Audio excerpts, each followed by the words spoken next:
Hello বন্ধুরা, দেখো আজকে ছেলে এসে গেছে। দেখো ভাত করেছি,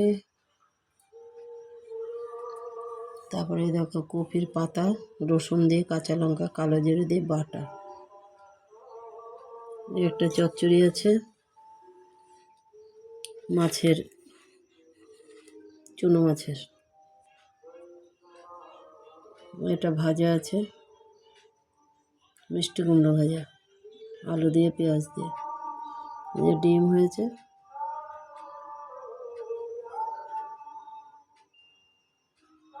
আজকের এই মেনু।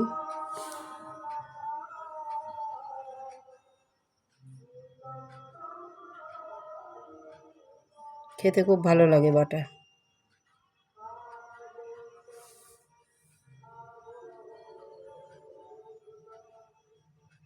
দেখতে থাকো, ভালো থাকো, সুস্থ থাকো।